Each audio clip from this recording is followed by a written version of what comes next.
अस्सलाम वालेकुम। उम्मीद है सब ठीक होंगे, खैर खैरियत से होंगे, खुशबाश होंगे, मज़े में होंगे। वो तो होते ही हो, खैर खैरियत से भी होते हो, खुशबाश भी होते हो, मज़े में भी होते हो। अच्छा, आज हम जैसे कि बात करेंगे कि कम से कम बजट में कैसे ड्रिफ्ट कार तैयार की जा सकती है और ड्रिफ्ट कार बेसिकली होती क्या है।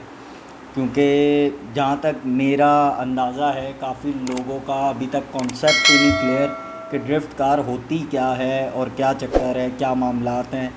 तो इसके लिए सबसे पहले हम जाएंगे, कुछ पिक्चर्स हैं वो देखेंगे, कुछ वीडियोस हैं जिसमें आपका कॉन्सेप्ट क्लियर होगा कि ड्रिफ्ट कार बेसिकली होती क्या है। तो उसका इंटीरियर कैसा होता है, उसका एक्सटीरियर कैसा होता है, इंजन वाइज कैसी होती है, अंदर से कैसी बनी होती है और क्या क्या चीज़ें होती हैं। थोड़ा पिक्चर्स को गौर से देखें, फिर उसके बाद आते हैं, लंबी करते हैं और बाकी आगे का सीन देखते हैं क्या होता है। तो जाएं और चेक करके आए वापसी।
जैसे कि वीडियो तो आप देख आए होंगे कि क्या है क्या नहीं। अच्छा, बेसिकली ड्रिफ्ट कार जो होती है ना, ड्रिफ्ट कार का ये सीन नहीं होता कि उसमें आप चार चार लौंडे बिठाओ और सैर सपाटों पे जाओ और उसी को आप घर पे भी यूज़ कर रहे हो, उसी को आप डेली अपने कामों में भी यूज़ कर रहे हो। ड्रिफ्ट कार का कॉन्सेप्ट बिल्कुल अलग होता है। पहली बात तो ये, ड्रिफ्ट कार कभी भी रोड लीगल नहीं होती, क्योंकि वो रोड के हिसाब से वो गाड़ी तैयार होती नहीं है, वो सिर्फ ड्रिफ्टिंग पर्पज़ के लिए होती है। हम बात कर रहे हैं फ़िलहाल खाली ड्रिफ्ट कार की कि ड्रिफ्ट कार होती क्या है। देखें, अब पाकिस्तान में अगर आप लो बजट पे आएँ तो लो बजट में आपके पास दो तीन ही माड़े ताड़े ऑप्शन आते हैं। एक आता है KE70 और एक स्टारलेट आता है, ठीक है, जो कि आपको लाख से 1.5 लाख के बीच में आपको एक खोका गाड़ी मिल सकती है ईज़िली। और उसके बाद फिर आपने उसके एक्सटीरियर में कुछ ख़ास काम नहीं करना होता। आप खाली पेंट भी कर दें, कोई भी 5-10 हज़ार रुपये का पेंट भी मार दें तो चलता है। क्योंकि मैंने भी रखी है गाड़ी और मैंने भी स्टारलेट बनाई थी और बहुत लो बजट में बनाई थी, और इसीलिए मैं आपसे अपना एक्सपीरियंस शेयर कर रहा हूँ। तो फ़र्ज़ करें आप लाख लाख रुपए की गाड़ी ले लेते हैं, एक स्टारलेट या KE70, उस पर 10 से 15 हज़ार रुपये का आप एक्सटीरियर पे पेंट करा लेते हैं। उसके बाद आप उसके इंटीरियर पे आ जाएं। इंटीरियर का कुछ इस तरह का निज़ाम होता है कि देखें, ड्रिफ्ट कार में ज़रूरी नहीं है कि आपका डैशबोर्ड हो, ठीक है, आप कस्टम डैशबोर्ड भी बना सकते हैं।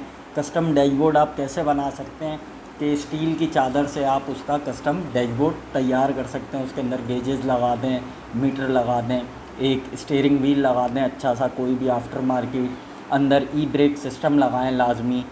तो इंटीरियर में बकेट सीट डाल दें, जो कि लाजमी चीज़ें हैं। ये वो चीज़ें हैं जो बहुत लाजमी हैं।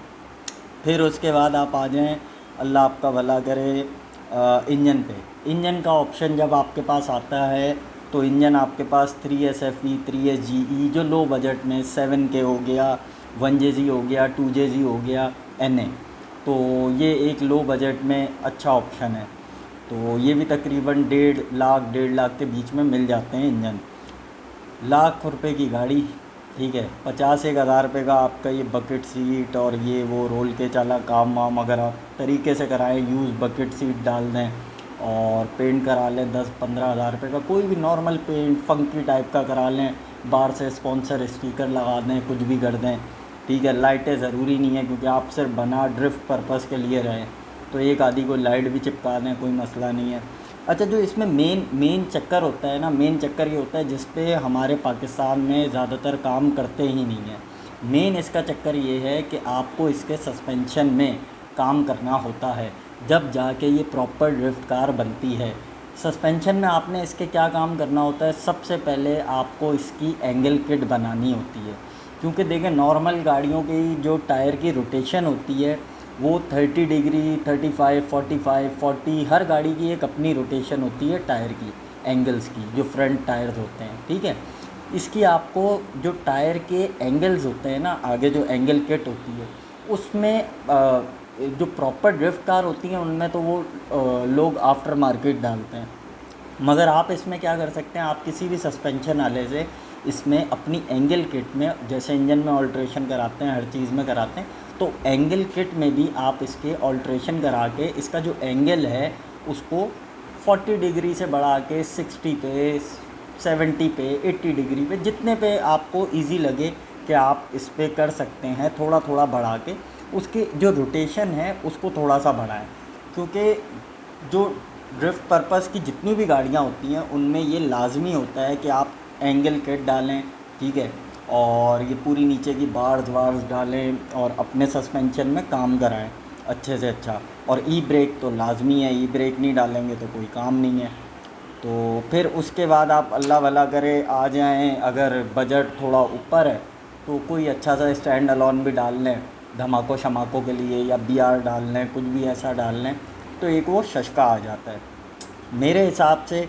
अगर ये एंगल किट, इंजन और ये सारा इंटीरियर एक्सटीरियर का आप एक KE70 या 3S FE पे आजकल के जो मार्केट है उसके हिसाब से अगर आप एक गाड़ी तैयार करें तो पाकिस्तानी बमुश्किल 3 से 4 लाख रुपए के अंदर अंदर गाड़ी तैयार हो सकती है, जिसमें आप गाड़ी भी ले सकते हैं। क्योंकि मैंने अभी रिसर्च की है, थोड़ा ऑनलाइन देखा है कि KE70 पाकिस्तान में कितने की बिक रही है और स्टारलेट कितने की बिक रही है, तो आज भी उनके रेट वही हैं, लाख रुपए से 1.5 लाख रुपए के बीच में एक आपको ख़त्म शुद्ध गाड़ी मिल जाती है, जो चलने की हालत में होती है। तो आपको अच्छी गाड़ी लेनी भी नहीं है, क्योंकि आपने गाड़ी लेनी ही उसकी बजाने के पर्पज़ से, कि उसकी लोगे आप, तो आपने भी लेनी है तो आप ली हुई ही गाड़ी लो और उस पर काम करो, तो वो ज़्यादा बेहतर है। बाकी अपना बहुत ख्याल रखो, फिर मिलेंगे किसी नई वीडियो में नए टॉपिक के साथ। कमेंट में बताएं कि अगला टॉपिक क्या हो। अपना बहुत ख्याल रखें। अल्लाह हाफ़िज़।